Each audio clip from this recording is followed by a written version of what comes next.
Um, Welcome. My name is Roger Berkowitz, and I'm the founder and academic director here at the Hannah Arendt Center at Bard College. Welcome to the virtual reading group, where we've been for many years now reading Hannah Arendt, and for the last month reading her posthumous collection edited by Jerome Cohn, Essays in Understanding. This is one of the first really important posthumous collections of her work. It will include, and it does include, a lot of really essential essays. I'll be the first to admit, and I think I said it last week, which is maybe why we have fewer people today. These are two essays that are not wildly cited. They have there's a lot of interesting aspects to them, and I think we can bring them out, and you'll see that what I think there's a number of themes they address that are themes that are going to continue to come up in Arendt's work in general, but also in later essays in this volume, and so that's going to be quite useful. So the first essay we read for today is a real mishmash. It's foreign affairs in the foreign language press. This essay, as it's published here, was never published by Arendt. It's not even, it actually, I don't think was ever written by Arendt precisely in this way. This is, an attempt by the editor, Jerry Cohn, to take a series of one published work and then a series of editions and other writings, and sort of put them together into a common essay. I don't know how you guys found it. It's certainly somewhat of a timepiece. It was originally published. Parts of it were originally published as Our Foreign Language Groups in the Chicago Jewish Forum in the fall of 1944. So, this is 4 years or so after Arendt comes to the United States. It's just as the war is ending. There's a fair bit going on in this. Arendt is reading widely the German press, primarily Aufbau, which she also is writing for. And as she's reading it, she's also trying to think about what it means to become an American. She's a journalist at the time, and she takes journalism very seriously. I think one of the really interesting things about Hannah Arendt is we think of her as some people think of her as a philosopher, although we've talked about how she did not, and in many ways she wasn't. Maybe she's a political philosopher or an academic, but okay, she wrote a number of books, but only one of those, as far as I can think off the top of my head, The Human Condition, was published by an academic press. Most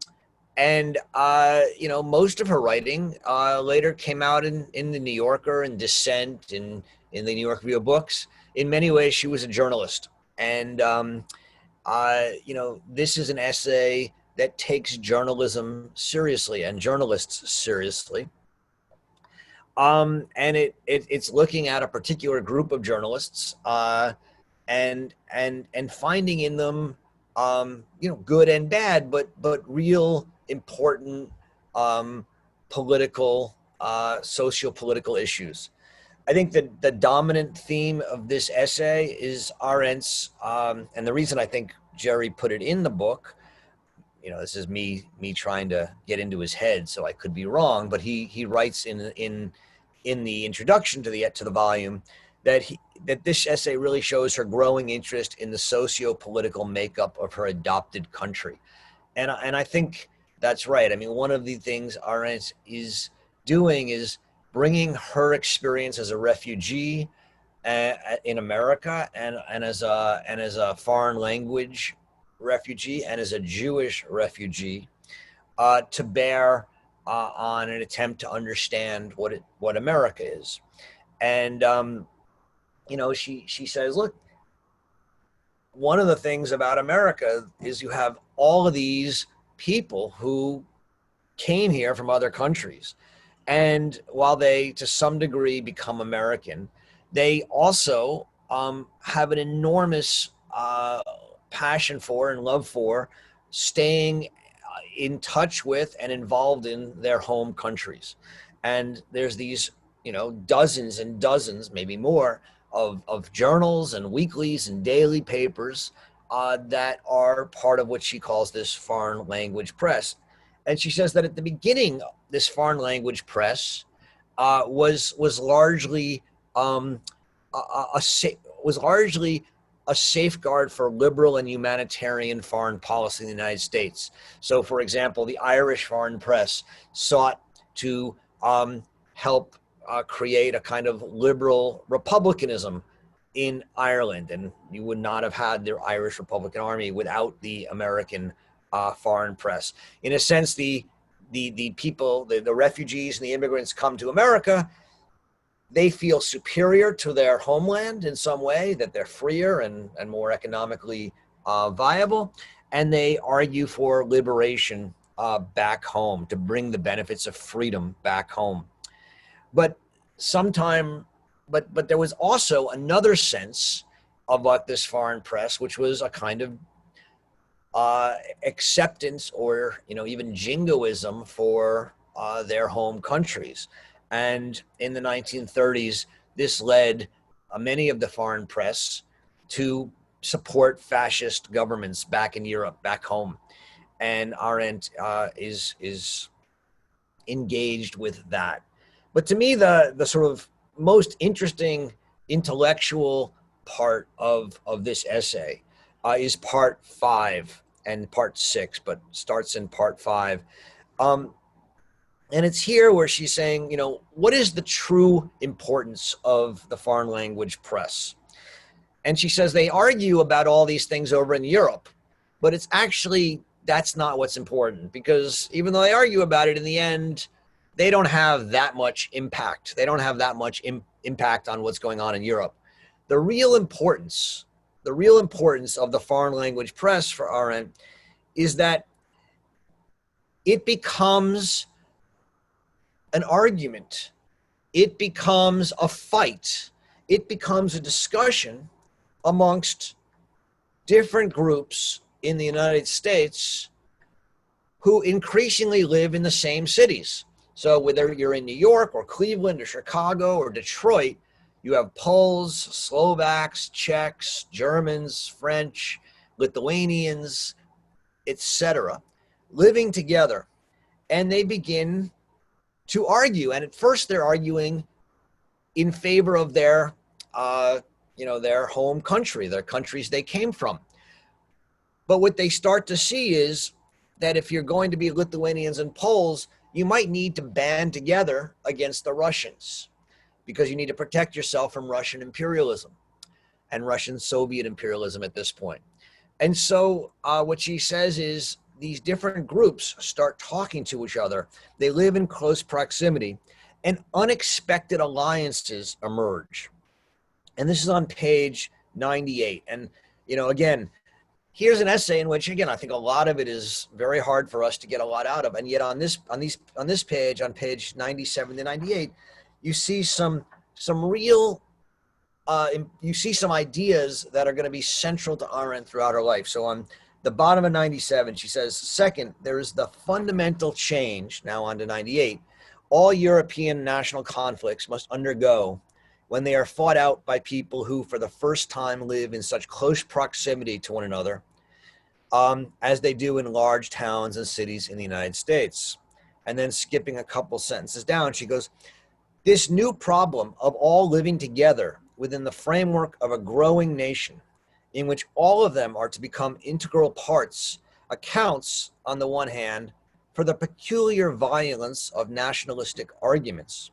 So they're close together, and so these arguments become violent, right? But on the other hand, and this is the key point she wants to make, their closeness and their talking to each other creates unexpected alliances, awakening the consciousness of common interests, right? Unexpected alliances, awakening the consciousness of common interests. And this is a point that Arendt is going to emphasize throughout her life, that the basic way to approach problems is by talking to people. She said, she develops a line, it's not in this text, but it comes in a lot of later texts that she writes in the 50s and 60s, so much later. She goes that talking about piety and justice will make the world more pious and more just. What does that mean? Well, it means that as we talk to each other, even though we could be violently, at odds with each other, even though we disagree with each other violently, when we talk to each other, we find unexpected alliances. And in finding them, even though we may disagree, we become conscious of some common interests, even though we also have things we oppose. And it's this act of talking to each other across divides, and that Arendt says is absolutely central to what she thinks of as a pluralist constitutionalist democracy. And the foreign language press actually becomes a model or an example for what she means by this kind of talking it through. And then one example she gives is the example of federalism and federation. That in talking it through and in talking to each other, these nationalist groups and the national press begin to develop an idea of federalism, which, while it's talked about in Europe, that Europe should become federalist, is actually, she says, a conversation about America, about the importance of resisting a centralized state and allowing different groups, be it people in the South or the North, or Jews and Christians, or Poles and Lithuanians, to live in communities as part of different nations within a secular federal state. And as we know, and those of you who read some of her other work, including On Revolution, will know that this is a deeply important idea for Arendt in thinking about the success of the United States as a pluralist constitutional democracy. And this brings us to the next essay, Approaches to the German Problem, which she published in the Partisan Review in 1945. Again, the German problem, is this idea that Nazism and the Nazis were part of a long tradition of German aggression. She uses a word on page 115, which some of you may or may not know, called von Sittartism, which is a basic idea that that Germany has been a militarist nationalist power since the Franco-Prussian War. And so she says that there's this whole new industry of expert scholars about the German problem, who want to serve their government and say, we have to figure out what to do with the German problem. But she is going to oppose this. She's going to say that these scholars, for the most part, are marked by one particular trait, which is a willingness to serve whatever government is in power. They served Germany when it was Nazism, when it served them, and now they serve their own government. And what calling it the German problem does, she says, is masks the fact that fascism is broader and not national, and that it's a European crisis. In a sense, what she wants to say is that the focus on the German problem actually makes us unable to see what is really going on. And so what is going on? The key here is that she is arguing, and this is an argument she'll develop 6 years later in The Origins of Totalitarianism, that Nazism is a repudiation of the Western tradition. It's the death of the German and Western and rational Enlightenment tradition. It's the destruction of that tradition. And to say that there was a German problem makes it seem like what happened in Germany, the rise of Nazism, was simply a fait accompli, something that had to come from history. And Arendt is going to argue that's exactly not what it is. And thus, in part 2 of this essay, which is really extraordinary and the most important part of this essay, she argues that the real issue here was that nihilism, which had been around for something like 60 to 100 years, changed its meaning. And that whereas nihilism had been simply a philosophical idea of the loss of highest values, that there was no truth, and that therefore people had many truths, or that there was a kind of relativism, or that we had nothing that we truly believed in. Nazism actually became practical, and it became practical as the expression of an intoxication for destruction, a love of destruction. Because in the essence of nihilism is that there are no highest values, which leaves a kind of meaninglessness, a kind of rootlessness or loneliness. I shall talk about it in some of her essays. And there's no better satisfaction for that than a kind of Volksgemeinschaft, a community of a people that will go out and kill people and destroy and bring us together. And so she's going to say, and this is on page 111, that what Nazism came from is this vacuum, this destruction, the breakdown of Europe's social and political structures, and that we have to understand that the tremendous psychological appeal exercised by Nazism was due not so much to its false promises as to its frank recognition of this vacuum, right? What Nazism did, and the reason it was so successful, is that it fully accepted, fully recognized the vacuum in power, the vacuum, the loss of anything that people believed in, the victory of nihilism. And because it so fully recognized the victory of nihilism, of meaninglessness, it could do what? It could fill that vacuum. And what did it fill it with? Immense lies. And these lies, she says, worked because they corresponded to certain fundamental experiences and even more to certain fundamental cravings. One can say that to some extent fascism has added a new variation to the old art of lying, that of lying the truth. And this idea of lying the truth, which I don't think is a phrase that she repeats again, although, I mean, I'm not going to go to ground on that, but it's an idea that's going to permeate her work. The idea that she'll say in The Origins of Totalitarianism, the lying reality that ideologies and totalitarian movements offer is more adequate and more necessary to the human experience in a time of nihilism than reality. Because if reality is messy and nihilistic and without any common meaning, in a time in which people need meaning, the lie that appeals to that and provides a coherent reality is more true than the messiness and dislocation of reality. And I think, one of the things that we've all been struggling with in the last few years is the way that someone and I'm just going to use him as one example, but I think we can find other examples on different sides of the political issue.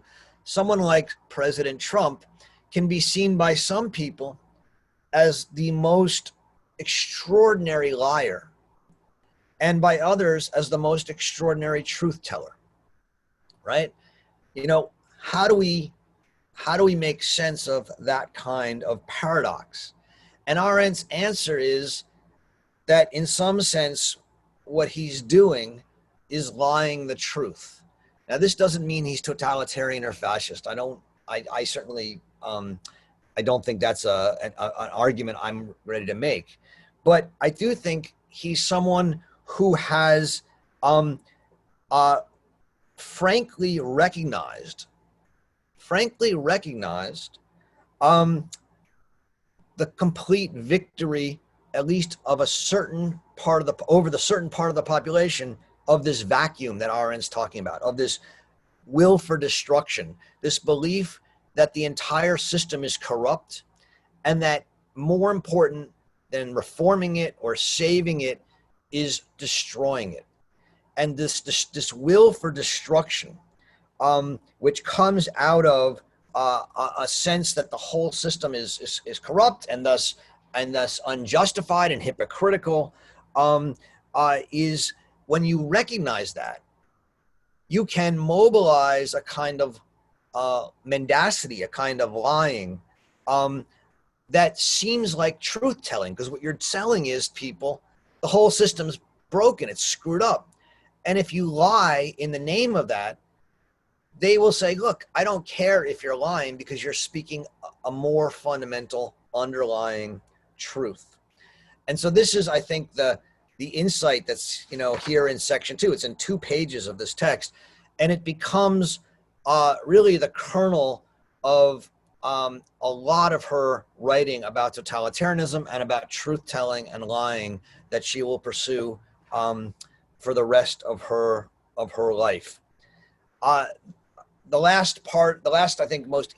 other interesting part of this essay is that she then again says another problem with the German problem is that it focuses on Germany and German nationalism as the problem, whereas actually that wasn't the case. In the resistance fighters, which included many German resistance fighters, saw nationalism as the problem of Europe, and they saw the solution as a kind of European federalism. And there's a lot in here about federalism again, and the need for libéraire et fédéraire, to freedom and federalism, that federalism brings a kind of freedom and protection from centralized government. So it ties in with the last essay. In any case, I'm going to stop there. Again, there's a lot of historical detail in these, and if you have questions about that, we can dive into them.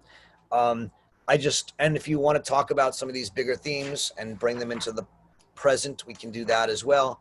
But here's an attempt to find in these 2 somewhat historically focused early essays right around the end of the war, some enduring themes that are going to really inform our reading of Hannah Arendt as we go forward.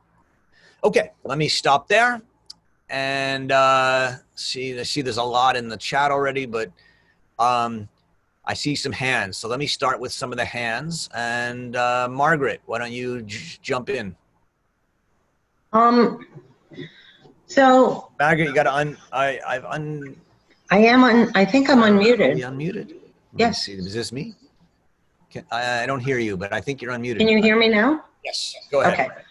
So this is more specifically addressed to the second essay, and I wondered about the fact that it seemed to me that the logical flip side of her argument in the second essay is something that undermines some of her own writing. I'm thinking specifically about Eichmann, and that is that to the degree that she's making the point that this is not inherent to some sort of, something specific to the German people, their philosophy, culture, literature, and so on,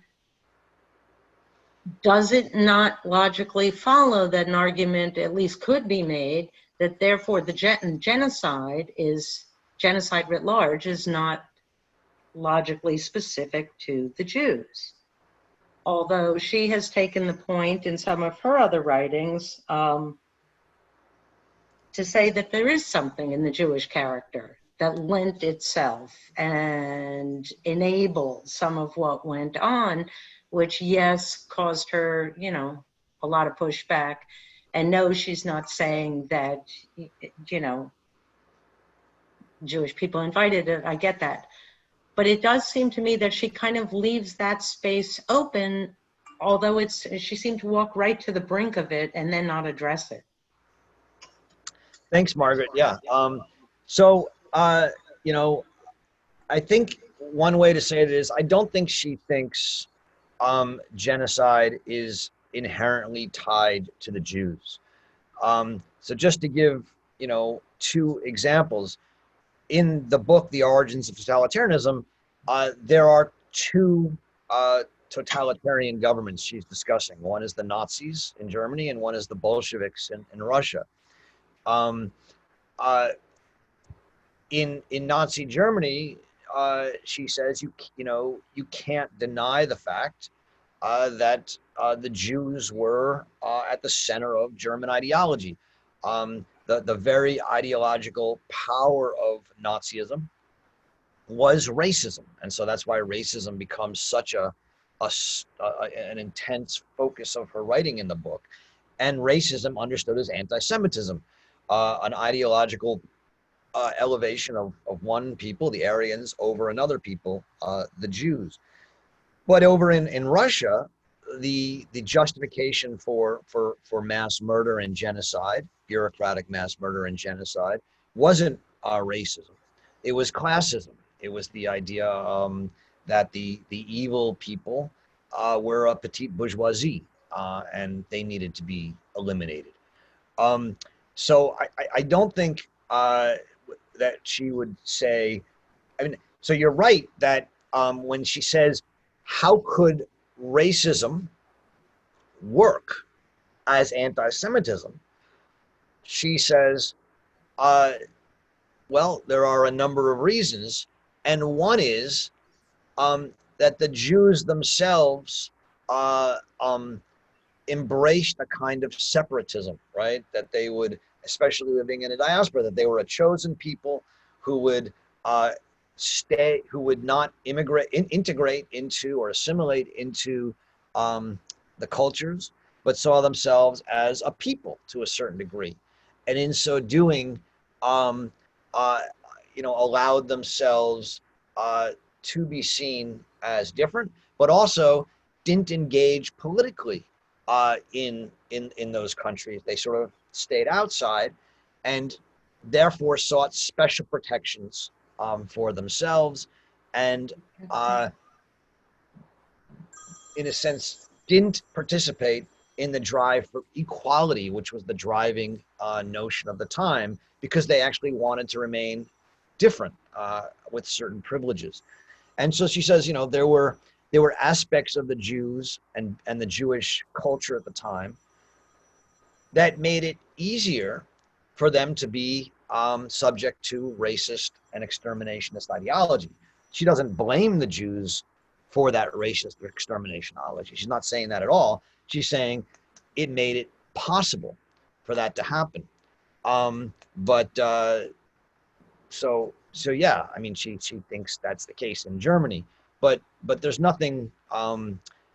What both Russia and Germany, what unites Russia and Germany, is that an ideological movement, in Germany racism, in Russia Bolshevism, or classism as she'll call it, emerged, and the conditions for that emergence are this kind of nihilism, this kind of vacuum, this destruction of all traditions, the breakdown of classes, and thus the rise of a kind of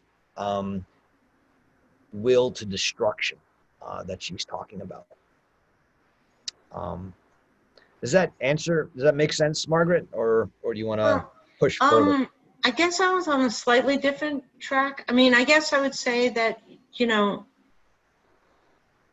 the history of the Soviet Union is certainly one of pretty profound anti-Semitism. So, that was a long and deep path along the way. But I guess what I meant that was really that if you can, as it seems to me she's trying, I mean, as as I read this essay, and tell me if I have it wrong, what she's trying to do is pull back from the specificity of this, the facts of the situation, the nation itself, Germany itself, its people itself, and talk about the concepts of what happened here. Yeah. And it just seems to me that that can be done on the other side. And I think of how many people, how many arguments I have heard in my own life, whether I participated in them or not, read them, saw them, listened to them, between people who, whether Jewish or not, basically claimed that the genocidal activities against their people were the only ones, and that the term went only for that group. And so it seems to me that it can be pulled out to be shown to be a much broader concept. Yes, the word applies to others, but many groups who have been the subject and victims of a genocide want that primacy, I guess. I don't know. I get that's more what I'm saying. It just seemed to me that the second essay could have been written last week. I was kind of mind boggled by that. Yeah.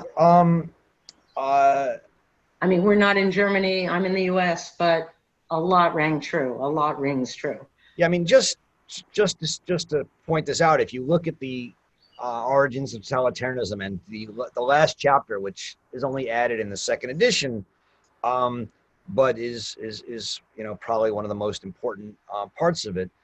What she's going to say is that the elements that totalitarianism is a crisis is no mere threat from the outside, no mere result of some aggressive foreign policy of either Germany or Russia, and that it will no more disappear with the death of Stalin than it disappeared with the fall of Nazi Germany. Right? She wants to say that totalitarianism is not specific, as you're saying, to either Germany or Russia, to either anti-Semitism or classism. It is, she thinks, it emerges out of the true predicaments of our time, which she says we have to understand if we're going to, in any way, be able to resist the reemergence of both totalitarianism or new forms of politics based on those similar predicaments. What are those predicaments? I mean, that's what she spends the whole book and much of her life delving into. But the main ones, as she even says here already in this essay on the German problem, is nihilism, not simply as a philosophical idea, but as a fundamental experience of dislocation and a psychological need, a craving for destruction. But tell me, Roger, that it doesn't exactly describe something, one of the few things I can think of that unites people I know on both the right and the left in the US right now, or at least did in 16. I know plenty of people who seemingly would tell you they have very different views, often opposing, but who share exactly that feeling. Yeah, and I think that's, now, just because someone shares that feeling doesn't mean they're totalitarian. No. But I think what you're saying is, and I'll put my words, and you can tell me if you agree, that we see around the world on both the populist right and the sort of populist left, if we'll call it that, a profound dislocation, hatred of the status quo, and a desire to break it up, even if doing so will be dangerous and violent because it's an unjust order. I would say you're right. And I would say that Arendt analyzed this problem 70 years ago and said that this is the true predicaments of our time. It can lead to totalitarianism. It can also lead to other for other avenues. But we have to understand that it's this fundamental craving for destruction that comes from a fundamental anger, dislocation, vacuum, nihilism, and loneliness that is the basic predicament of the modern age. And once you understand that, then you have to be able to react to it. She's not telling you how to react to it here, Right. but she's saying it was what the problem is. And insofar as you say the problem is a German problem, or the problem is American racism, or the problem is American sort of liberal wokeism, whatever you want to call it, you're actually missing the problem, because the problem is deeper. Those are simply symptoms of the problem. And I think, and just to layer on top of that, what seems to me to be part and parcel of it is a mistaken belief that the feeling is new, that this is a brand new sense of the need for destruction, a brand new sense of that kind of nihilism, as opposed to something that, as she's pointing out, is quite firmly rooted historically. I think that's right. That's right. Okay, I'm gonna. Can I go on, Margaret? Thank you. That was great. That was a really wonderful exchange. Daphne, you're up. Hi, Daphne. God, I thought I unmuted you. Can you unmute yourself now? You should be able to. I think I did. Yes, yeah, there you are. Yeah, I just have a short comment. While I was reading this chapter, I was also reading a book review of two books that Ian Burma wrote in Harper's on tracing the origins of the German nation. And it's a very complimentary book review. I'm keen to read the books, although they are a bit intimidating, each one being like 600 and 400 plus pages. But he starts out with the famous work that encouraged the notion that there was some specifically German disease with Heinrich Heine, who warned that Teutonic savagery lurks under the surface since ancient times, and it would one day be unleashed in all its fury. This was obviously written in 1833, well before the Holocaust, but his analysis of these two books, I think, is well worth reading in the light of this particular chapter. That's all I wanted to say. Is the book review by Ian or the? Yeah, the book review is by Ian. It's right in Harper's. What are the two books, Daphne?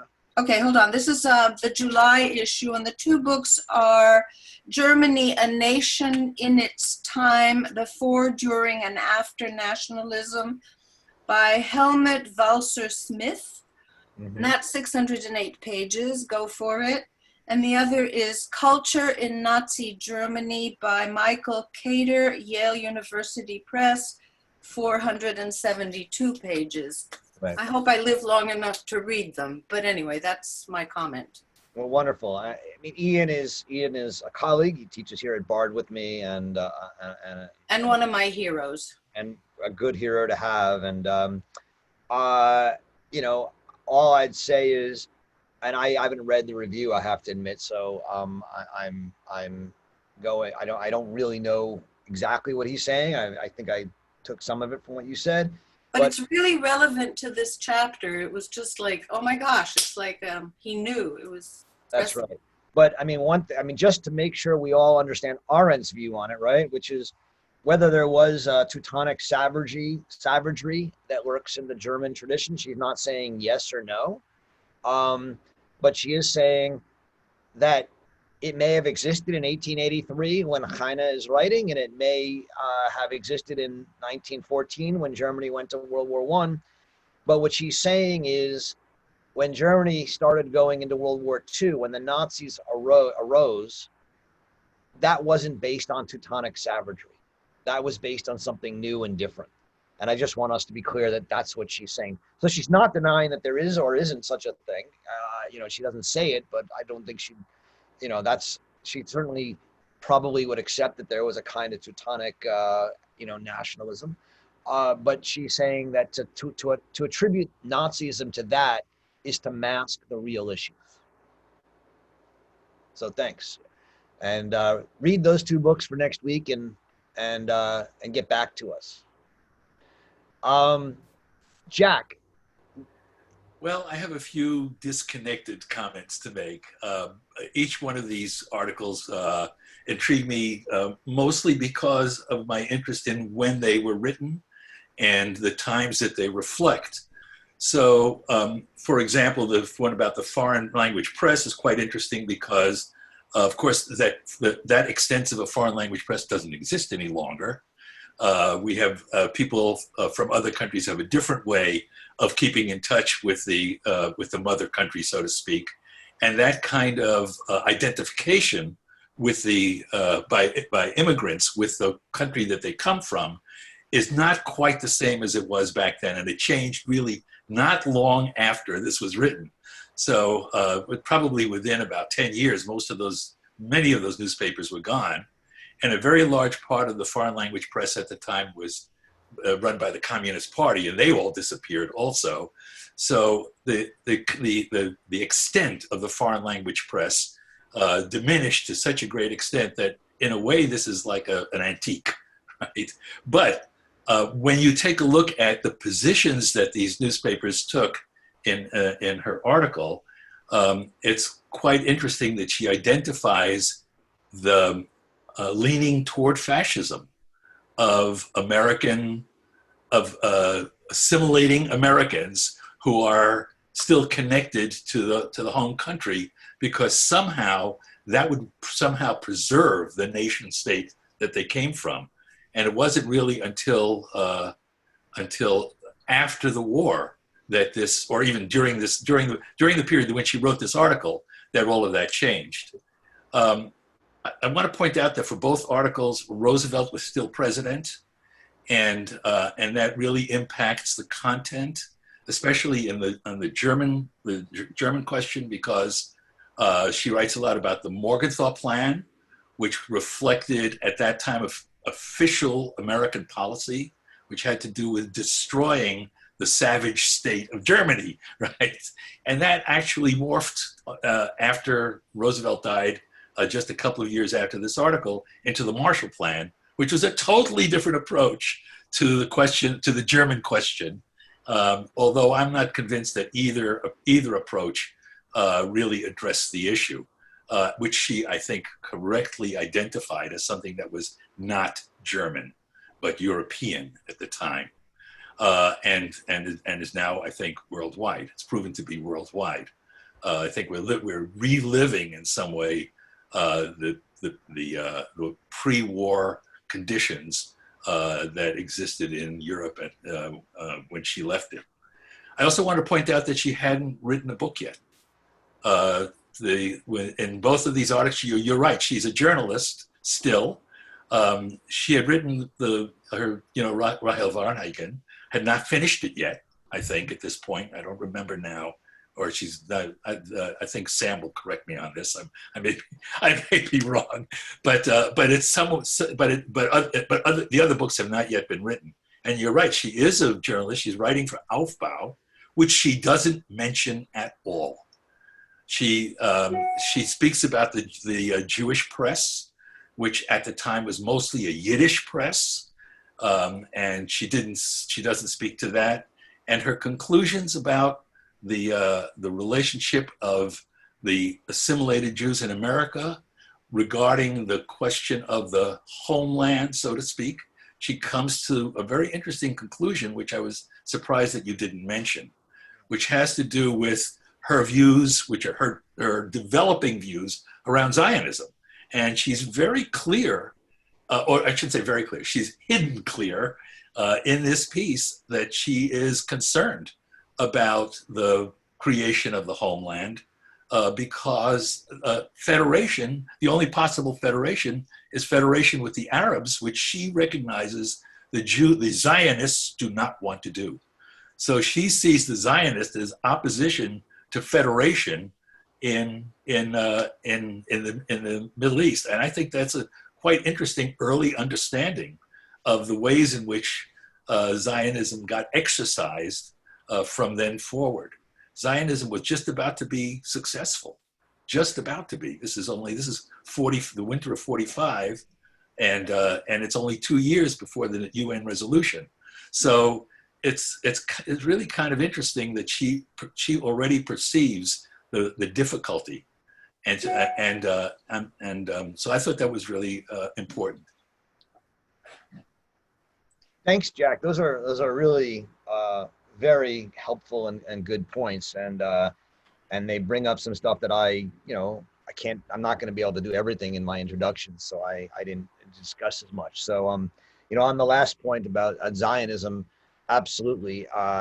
And I mean, for those who don't know it, and we haven't read, one of the books we haven't read is her Jewish writings book, and maybe at some point we do. But while she was, and it did embrace Zionism in the late 30s and maybe up until the early 40s, she is, as Jack says, moving away from Zionism at this point, precisely because she sees Zionism as not embracing the kind of federalism and actually embracing the kind of nation-stateism, centralized nation-stateism, where the state represents one nation, that she fears can lead to a kind of creation of second-class citizens, as it did in Europe and as she thought it would in Israel. Certainly many people, I think, rightly see her having been having great foresight here.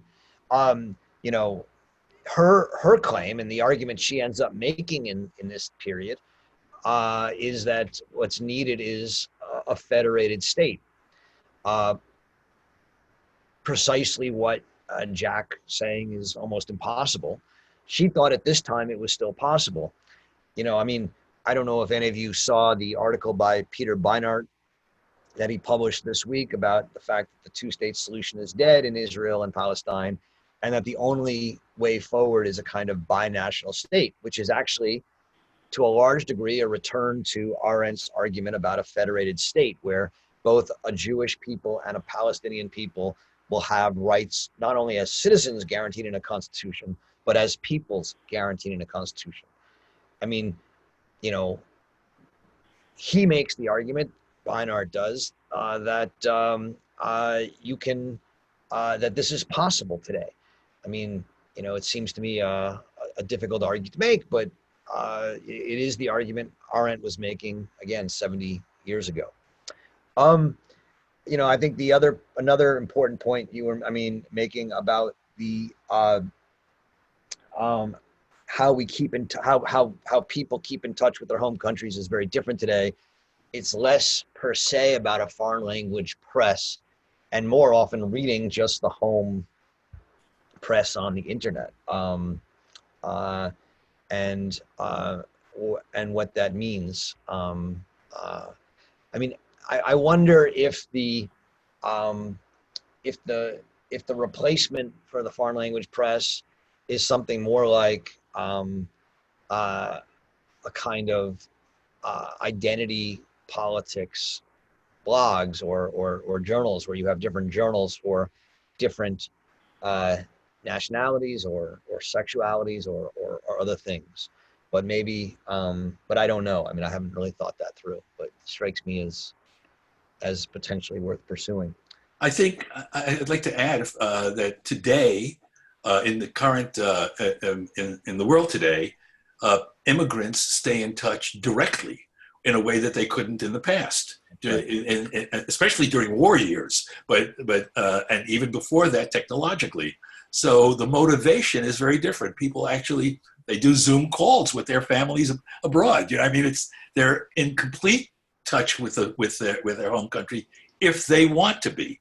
Yeah. And so they can read the newspapers in their home country. Right, and they do not need an intermediary in this country, and I think that's the reason for the disappearance of the foreign language press. I think that among immigrant groups there is still some interest, but much less pronounced than at that time, because immigration has slowed so much, but and assimilation has taken over. But people who want to stay in touch with their home country do so. You know, they can see the movies that are made in their home country. They can be in touch with their families. They can read the press.